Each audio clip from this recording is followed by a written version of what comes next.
Hello, welcome to the Analyst Inside Cricket with me, Simon Hughes. And me, Simon Mann.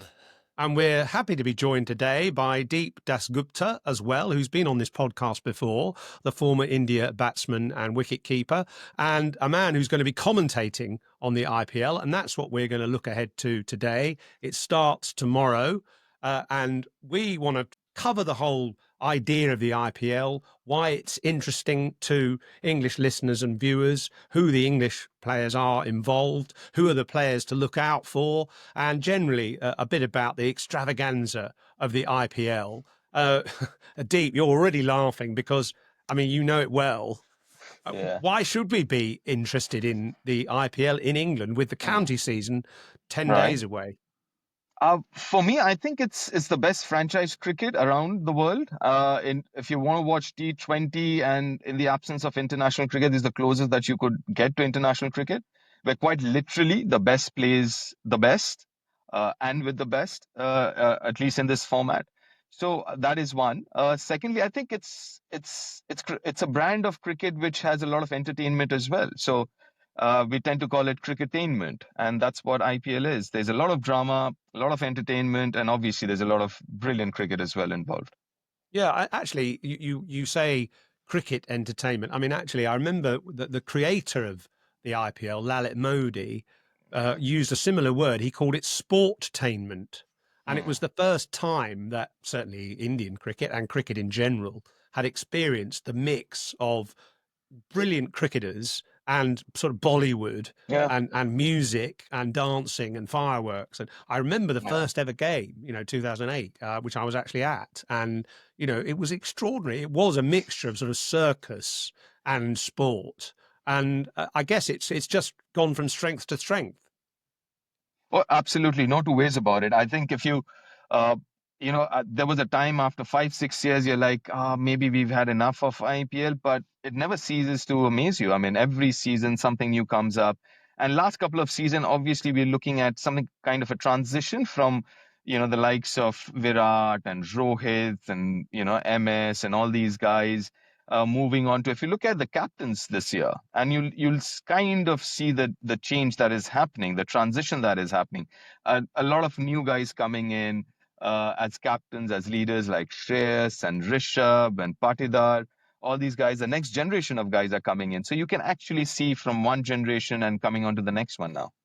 Yeah, it's interesting that, isn't it? I mean, the change of captaincy, as you say, younger players, Suryakumar Yadav, Sky, captaining Mumbai Indians as well. I know he's not that young, but, he feels young and it feels like a sort of new spirit I mean, the amazing thing, I suppose, about the IPL, and we'll get onto this in a minute, is that it attracts the young players. And we talked the other day, actually, on our podcast about the 13-year-old who's been signed by the Rajasthan Royals, an extraordinary young player. We'll talk about him as well. And yet you've got at the other end of the spectrum, you've got MS Dhoni still playing.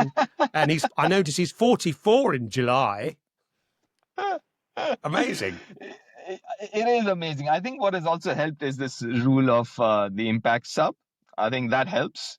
I think he's not really kind of, if he doesn't want to play the whole game and he doesn't want to keep wickets, he can come in as a batter, so I think that kind of helps as well. But it's insane. I mean, listen, I was looking at some clips of him practicing. It doesn't seem like he's 44. It seems like good old MSD 10 years ago, maybe 12 years ago.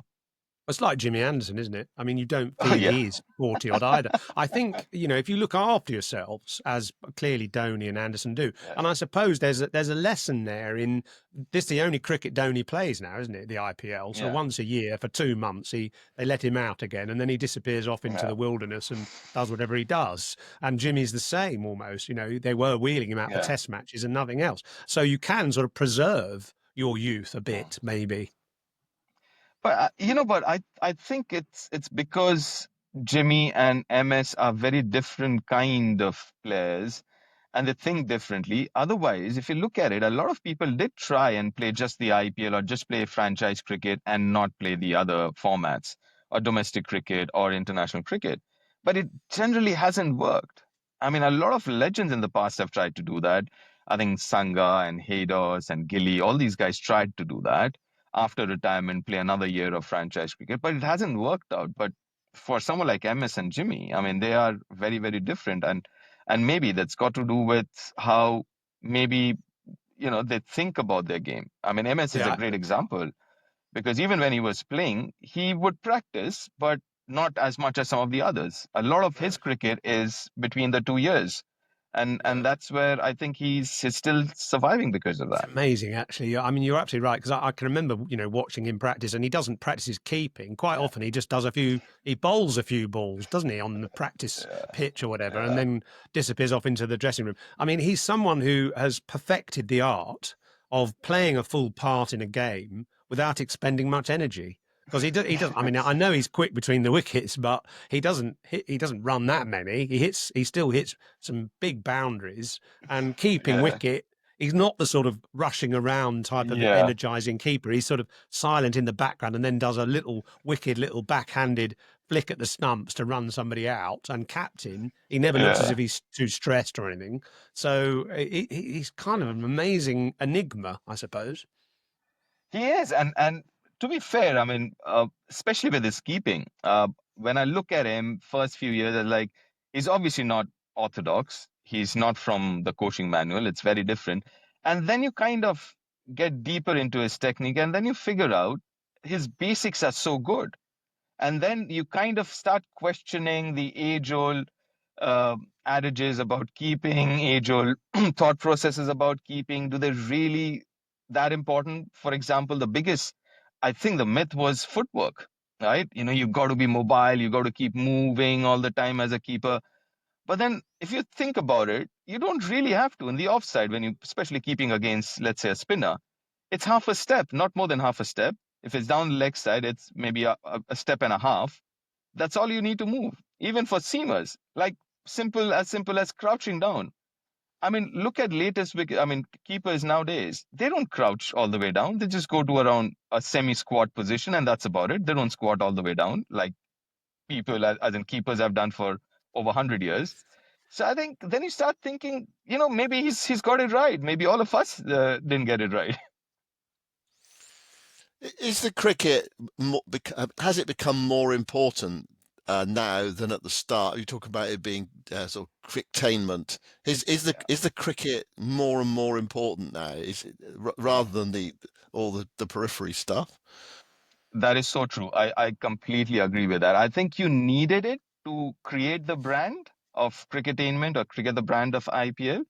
And I think the first 3, 4 years, it was a lot of entertainment. But I think slowly it's become more serious cricket. Because also, if you think about it, way back in 2008, none of us knew that T20 as a format's going to be as big a hit as it is right now. So we were also looking at T20 from a very, uh, I don't know whether it's the right word, but in a very frivolous way. Okay, it's all about just come and hit a few balls or hit a few fours and sixes, and that's about it. It's not really cricket that much. I think the way we look at T20 cricket has also changed. It's taken more seriously, and it's more cricket. It's become more tactical and strategic. So yeah, I think it's not just the IPL itself. It's, I think, how in general we look at T20 cricket has changed over the years. Yeah, I mean it's something that obviously each team now employs analysts and Yeah, their assistants and all sorts of data yeah, scientists and so on. I remember actually talking to the Royals a few years ago, and they had employed a company owned by Billy Bean, the famous character from Moneyball, who was the orchestrator of sabermetrics, which was the sort of baseball analytics, and bringing that to the IPL. And actually, also, there's so much at stake now, isn't there? Not only true. the win bonuses and win money and sponsorship and all that, but also look at the prices of the players. I mean, this year, Yeah. Rishabh Pant went for 27 crore, which is $3.2 million, and Shreyas Iyer only just a little bit less than that. I mean, you must be thinking, I retired at the wrong time. Yeah, maybe wouldn't have got anywhere near that amount, but yeah, maybe would have got something. But again, in T20 cricket in general, if you think about it, every ball is an event, right? I mean, in Test match cricket, you have some time where you can kind of get the coach involved, the captain involved in 50 overs as well. But T20 cricket, because every ball is so crucial and so eventful, and you don't have that kind of time to kind of get the coach involved, right? So you've got to lead yourself. You've got to lead while you're doing whatever, batting or bowling or even fielding wise. So I think that's where it's very important as an individual, as a player, to be well informed, to understand and know the strengths or weaknesses and stuff like that. I think so that from that perspective as well, I think it's become very, very tactical and strategic, T20 cricket. And that's where, the involvement, apart from the commercial side of things, I guess even the demands of this format has become so massive and huge. What's it like to work on Deep? What's it like to commentate on? I mean, are you conscious that you're as a commentator that you kind of have to sell the brand, or are you given free rein to say what you want to say about the game? To be fair, I think I've been covering it from almost year 2, year 3 onwards, or something like that. I've never felt that we were told, or maybe tacitly or otherwise, that we had to sell the brand. I think the brand is big enough and good enough to sell on its own. So yeah, and because in general the cricket is so entertaining, and this is, for example, a lot of us, we do it almost every day, and you're thinking, oh, does it get monotonous? It does not get monotonous, because that's the best part about sport. It's not scripted, right? Every day is a new day. There's so much new happening. So I guess because the quality of cricket is so good that, people like us who are genuinely fans of cricket, there is every reason to be excited with every game that you watch or you cover.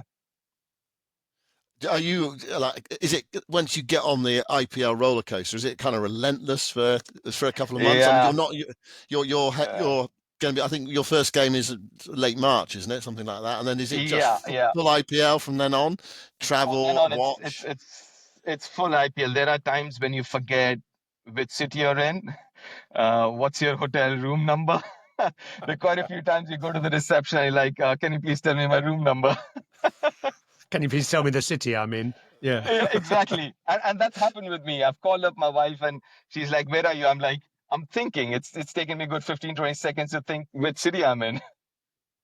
And then actually, I suppose also for commentators, I mean, some commentators, not just you, but some commentators who are Indian will probably get a lot of attention still. I mean, Sunny, obviously, Ravi Shastri and others. I remember traveling back in a car with Rahul Dravid from a test match when he'd been commentating about 5-6 years ago, maybe more. And there were motorcycle fans riding alongside the car, taking pictures of him through the window as we're traveling at 70 miles an hour down the road, or 50 miles an hour in India, I suppose.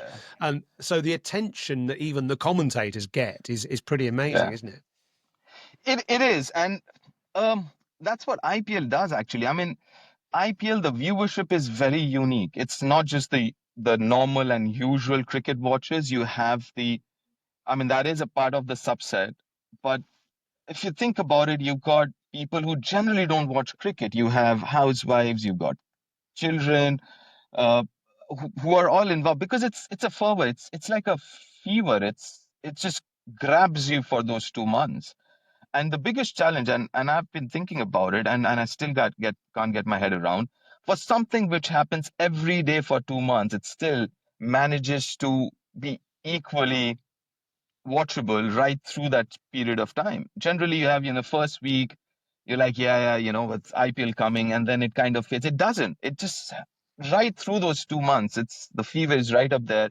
And like I said, it just engulfs everyone, whether you like cricket, whether you watch cricket or not, because a lot of it, from a commercial point of view as well. For example, I've heard a lot of the movie producers, they don't release their movies during this period.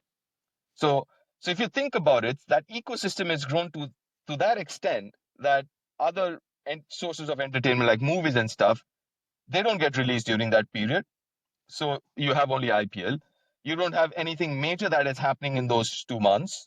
A lot of companies, they kind of earmark this period to launch their products, right? So it's become such an important event, whether, from a cricketing or otherwise point of view. Actually, I mean, just to quickly add to that, of course, it's the finances that it brings in as well.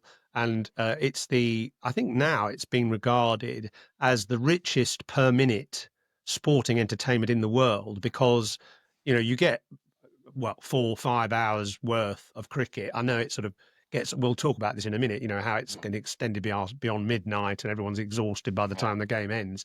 But actually per minute, it's more expensive, or the broadcasters pay more per minute than they do even for the NFL. It's something like $17 million per match. But within that match, you've got 3.5 hours worth of cricket, whereas in an NFL game, you've only got 1 hour of actual ball movement. So in terms of, although the NFL is worth, I think 31 million per match, you don't get as much actual action as you do in an IPL game. But there is this issue of the games going on and on and on, which we talked about, Simon, the other day, didn't we?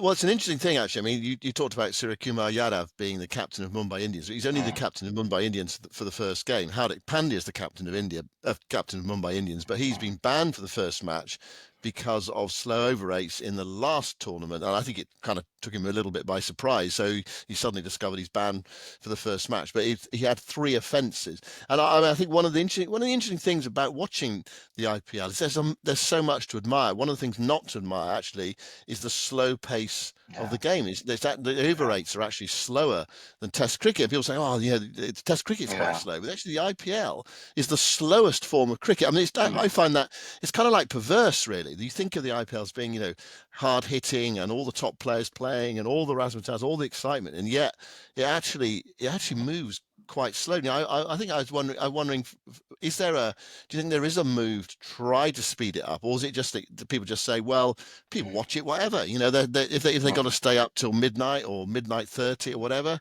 they will, because the game is captivating enough. Well, they'll watch it, but I think there is a conscious effort to kind of make sure it doesn't go on for like forever. There have been games which go on to way past midnight at times as well, and because you're losing out on and I'm talking about weeknights, school nights. You've got kids who generally would want to watch it. Parents wouldn't mind their kids watching it, but then if it's as late as that, so the catch here is this, that if you want to prepone it, the other thing is if you want to prepone it, start a little early, then also, I mean, as both of you are well aware, the due plays a major role. Right? There have been changes in the rule this year to kind of negate that. So if you start early, let's say an hour early, say it starts 7:30 p.m. India time, and you start early, then the due makes a huge difference to the team bowling second. So you don't want that to happen either. So 7:30 is a time where, from a cricketing perspective, it makes more sense.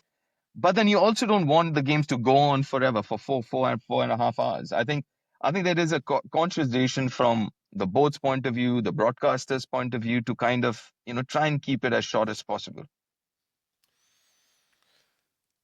Do you think they'll be able to do that, though? I mean, I suppose it is about trying to get the captains moving, isn't it? And actually, if you do ban someone, as they have with Hardik Pandya, they've changed it now, haven't they? They're not going to ban people anymore. They're going to issue demerit points instead.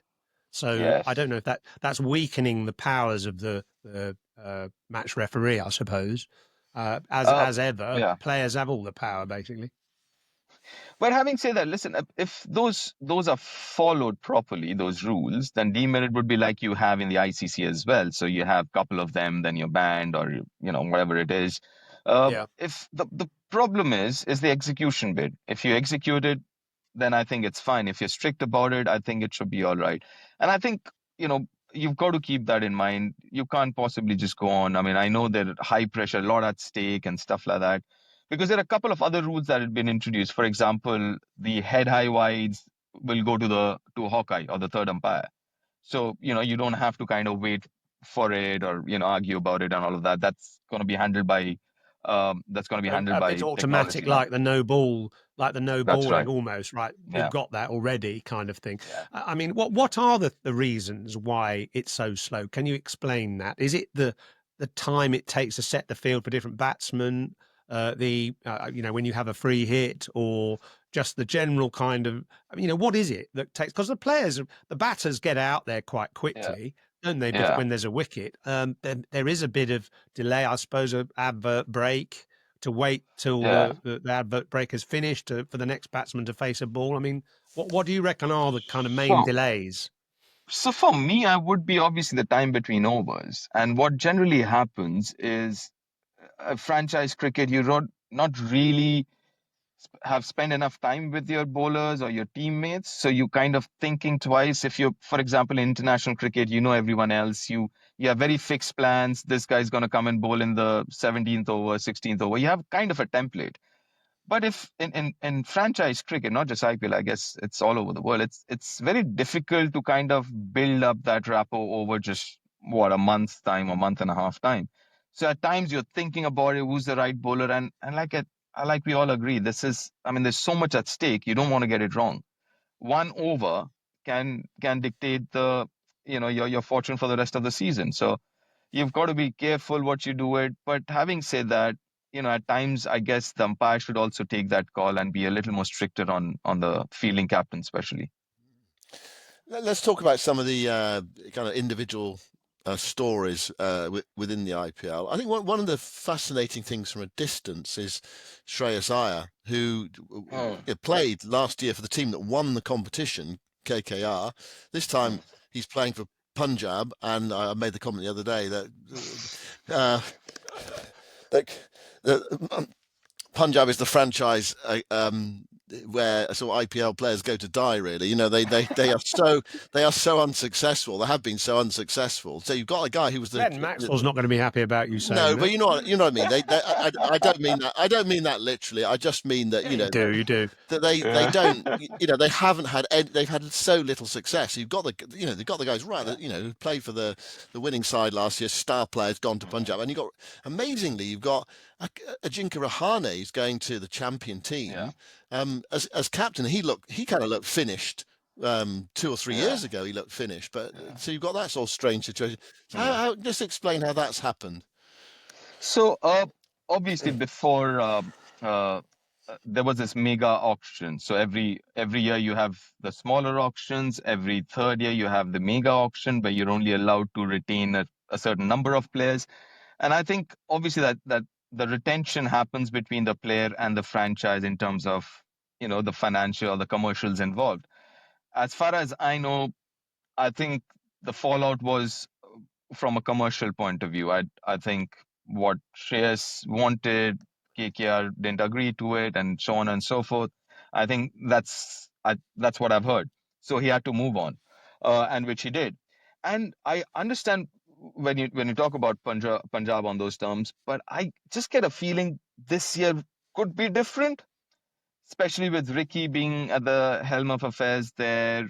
And you see a lot of Australian players there, so I think it might be a little different this year, and I hope, because every year, if you look at their side, they've got a gun side. Every time on paper, they've got a gun side, but they just don't come together.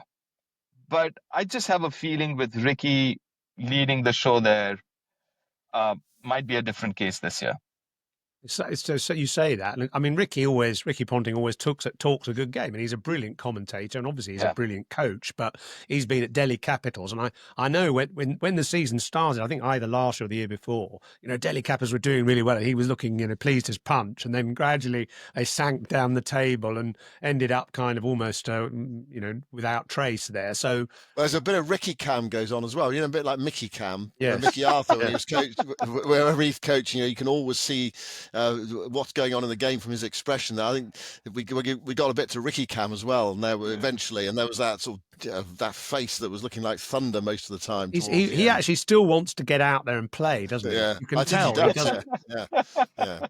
You do get that. And talking of people getting out there and playing, by the way, I mean, just to touch on one thing, there are 9 players in this tournament, and we've mentioned several of them already, actually, who played in the first IPL in 2008. So obviously Virat Kohli, MS Dhoni, playing in 2008. He was captain of West India under-19s, wasn't he? Just before that 2008 tournament. No, sorry, he was captain of India's T20 side that won the World Cup, but he was only 19 or 20. Rohit Sharma still playing. Manish Pandey, people might have forgotten. He's played for 6 different franchises. Ajinkya Rahane, we've mentioned, 7 franchises. Ravi Ashwin and Ravi Jadeja back together for CSK. The veteran spinners who both played for different franchises over time. Ishant Sharma still playing. That's a remarkable one. The tall, loping in-swing bowler. And then after that, one that probably not many people will get, who played in the first IPL, Swapnil Singh, who hadn't played after 2008 until 2016, and then gradually left-arm spinner, worked his way back in. So 9 players in this tournament that played in the first one 18 years ago. Wow, that says a lot. Swapnil was not something I was aware of, but listen, again, we're seeing this transition last couple of years. You can see it, the one generation making way for the newer one. You mentioned about the newer captains like Shreyas and Rishabh, Patidar now, Ruturaj and CSK. So I think it's a gradual one. But you can definitely see that transition, that the change of generation or change of guards. Let's just take a quick break. And if you like this podcast, by the way, don't forget to follow us and maybe even give us a review on iTunes as well. We always love that. And after the break, we'll talk about the English players involved in the IPL. So the English players, Josh Butler's moved franchise. Who are you looking forward to most seeing in the IPL and seeing how they can get on? I mean, you live in the UK now, Deep. What about someone like Jacob Bethel playing at RCB? I mean, he's obviously a talented young cricketer. He's had an amazing year, and now he's got his IPL contract. What about him? Yeah, Jacob Bethel, definitely, yes. Obviously, you try and look at the younger kids. You know what Josh Butler can do. I mean, he's a match winner. He's a proven match winner. Someone else I would be looking at would be Sam Curran. I mean, last couple of years, his stocks have gone down in T20 cricket. I mean, if you think about it, player of the tournament was it 2021 World Cup or 22 or whatever it was, and from there on, he's actually just. Yeah, so I would be keen to see how he bounces back, because he's someone who's such an asset to any team, right? And it's quite baffling that he doesn't find his place in the English T20 side. So I would definitely, apart from someone like Jacob Bethel, the youngster, and I was also kind of keen to see Harry Brook, actually, but obviously for whatever reasons he's not going to be there. But yes, the younger lot, obviously you would be looking at the younger lot and say, can you handle this pressure? Can you handle these conditions? And for Sam Curran, it's like, can you revive your career again? Because he was the most expensive player, I think, in one auction, wasn't he? About 2-3 years ago, Punjab bought him for like 2 million or something, and then the next year he went for about 500,000 or something. So it's the Punjab effect again. Yeah, it's the Punjab effect. and he's now at a CSK, isn't he? So in a way, Chennai Super Kings. I mean, actually, that slowish pitch might suit his style of bowling and obviously his hitting. I mean, one thing I've always thought about Sam Curran is he hits the ball so cleanly. Of anybody that I've watched in the nets, with the exception of maybe someone like Heinrich Klaasen or someone, he just hits the ball miles. Actually, Moeen Ali also. When I've watched England players bat, there are 2 guys. I suppose Butler is in that mould as well. They just effortlessly hit the ball in practice miles into the seats. And I'd like to see Curran get back to that. And, Chennai is not a particularly big ground, is it? And I think those sort of cutters and changes of pace might be good for him there. That will be. And also someone like, so this is my take on Sam Curran. And this is also based on my chat with Stuart Broad last year. And Brody said something which is quite interesting. He's like, someone like Sam Curran, he plays all over the world, franchise cricket. And for every franchise, his role is very different. At some places, he's a new ball bowler. In some places, he bowls in the middle order, middle overs. But with CSK, and I know this for sure, that MS has a very definite plan and a role for an individual, right? So I think Sam Curran, who is such a versatile cricketer, he can bowl you at any phase, he can bat wherever you want, from 1 to 7, anywhere. I think a season with CSK where his role will be well defined, that might just see him kind of getting back to his best. And this is my feeling. And also you mentioned about the pitch, but last year, if you look at the Chennai games, they were high scoring games. So obviously they have different pitches, different strips, but generally speaking, the Chennai sluggish pitch has given way to high scoring ones in the last year or so. So, but it'll be quite interesting how MS, or rather Rituraj, to be fair, use Sam Curran as the all-rounder. What about potential winners then, Deep? Last year it was won by KKR. They beat the Sunrisers in the final. They actually hammered them in the final. Sunrisers had a very good season under Pat Cummins. Klassen was fantastic for them. A few other players as well. What about potential? Well, I say winners, but also teams, to be up there, top 1, 2, 3, something like that. Do you think? For me, I guess Sunrisers would be the most exciting team. Just the brand of cricket that they play, and they've got further. They've dug their heels further this season. You have Travis Head, Abhishek, Klassen, Pat Cummins. All these guys, and they've gotten for more firepower with the bat this season. So SRH, I believe, will be the most entertaining team. Then I look at Mumbai Indians, and what is surprising, they've managed to kind of retain all of their superstars. Hardik is still there. You've got Rohit, you've got Jasprit Bumrah, you've got Surya Kumar Yadav, you've got Tilak Verma.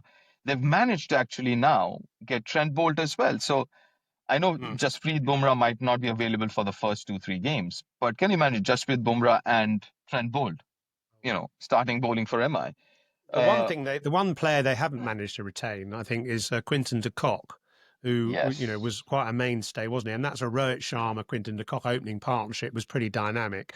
But they've replaced Quinton de Kock with Ryan Rickleton, who's the sort of emerging force of South African cricket, left-hander, dashing player, can play in different sorts of roles as well. So interesting to see how that plays out, actually, that new opening pair. And if Bumrah and Bolt, who are probably the two, and with Mitchell Stark, I guess they're the three most deadly power play bowlers. They just get wickets all the time, don't they? Bolt, he just gets wickets. He could get wickets blindfold, I reckon, in the power play, because he just runs up and bowls those quick in-swingers, and people miss it. Yeah, and also Mumbai, it does help. Because of the evening breeze, and both of you have been there to Wankhede, you know what I'm talking about. The breeze which blows across the ground, you do get a fair bit of lateral movement there. So that would help as well, Trent. So the other England players, just to recap, Sam Curran, Jamie Overton also is with Sam Curran at CSK. Whether he'll get much cricket, who knows? Joss Butler has moved to Gujarat Titans. Moeen Ali and Will Jacks are together. There's Reece Topley, also we didn't mention, at Mumbai Indians. Whether he'll get in, we don't know. And then Jofra Archer is still retained by Rajasthan Royals. It'd be interesting to see how he goes, because he got a bit of tap, isn't he, in the recent times in T20s and so on, the Champions Trophy. Yeah. So I don't know how he'll be able to regain that potency. And then the other three England players, all at RCB, Jacob Bethel, Phil Salt, and Liam Livingston. That's an opportunity for all three guys. Obviously with Bengaluru as the home ground for the RCB, the ball flies for 6. Probably better there than anywhere, doesn't it? Yeah. Listen, and RCB, they're going to play that brand of cricket as well. With a new captain, with Rajat there, it's quite interesting what's their batting lineup's going to be like, because a lot of them batters are top order. Everyone wants to bat 1, 2, 3 in T20 cricket especially, and you have loads of them who actually do that in that lineup. So it'll be quite interesting to see. I mean, how they go about it. I mean, I guess it'll be, I guess, Phil Salt batting with Virat to start with, and then Jacob comes in. So the idea, I mean, so something that you mentioned about Jacob earlier is it's not been easy for middle order overseas batters to go and be successful straight up in the IPL, because the first thing that you do as a middle order batter is go and play spin straight up. So it'll be quite interesting to see. I mean, if you remember, even Harry Brook, as talented as he is, but he got 100 when he opened the innings. So every time he was batting at 4, it is going to be challenging. So it'll be quite interesting to see how someone like Jacob, I think he's going to be featuring more often than not in that playing 11. How he manages batting in that middle order when you have to just go first up and play spin. Yeah, that's interesting. I mean, actually, he'll have to play, I think, because they haven't got all that many spinners, RCB. Yeah. So I think Jacob Bethel might get a fair bowl, actually. And is there a lucky number with RCB? Because, of course, they've never won the IPL, though they've often had the most expensive players. But this is the 18th season of the IPL, and Virat Kohli wears number 18. So could this be? So obviously you've been following a lot of social media, haven't you? You can't avoid it, really, can you? This is a cheeky question, Deep. Do you support a team? Is there one team that you like to win, or you just go and you just lap it all up? Listen. I just enjoy watching good cricket, and that's what I do. I mean, because it's an absolute treat. Every evening you get to watch some really good cricket. Very, very rarely you'll find a one-sided game or a boring game in the IPL. So I think, to answer your question, no, not really. Even though I'm from Kolkata and I've played for Bengal all my life, but no, not really. So yeah, that's the other thing, and I guess I've mentioned this before to you both. The best part about IPL is India wins every evening. Yeah, that's absolutely right. None of us have ever played in the IPL, but I've got a shirt at least. See, do you like my shirt? Especially given to me by the Rajasthan Royals. Of course, I have to support them as a result, but they've only won it once, and that was in 2008, the first year. So it's all up to playing for. It's all up for grabs, isn't it?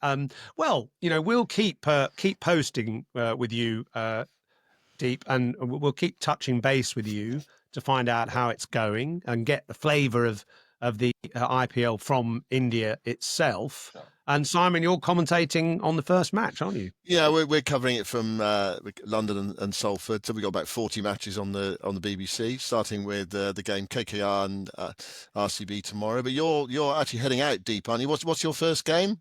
Do you know which city you're going to be in? Yeah, I know the first city, which is going to be Hyderabad. So my first game is an SRH game, and it's going to be, I hope, a 300 game. Yeah, well, that actually, perhaps one fight. So we saw some massive scores last year, didn't we? I mean, ridiculous scores. Is 300 possible? I think it is. I have a feeling this could be it. This tournament's going to be it, where you breach that 300 mark. Okay, well, we've heard it here first. 300 is possible, and the Punjab Kings are actually going to do well this year. We've heard it, aren't they? We've heard it from Deep. He fancies Mumbai Indians, he fancies Sunrisers, but Punjab Kings are perhaps in there as well. Well, yeah, I'm a bit sceptical about that, but we'll see. Mainly because it doesn't really happen for them. But we'll see this time. I just feel for the poor bowlers. 300 in a 20-over game. Oh my God! I mean, so your bowling analysis is going to be 4 overs, none for 75. I mean. Yeah. Oh no! I'm just so glad. Maybe in a couple of years' time, that's going to be normal. They're like, yeah, that's all right. That's a good 4 overs. Good night's work.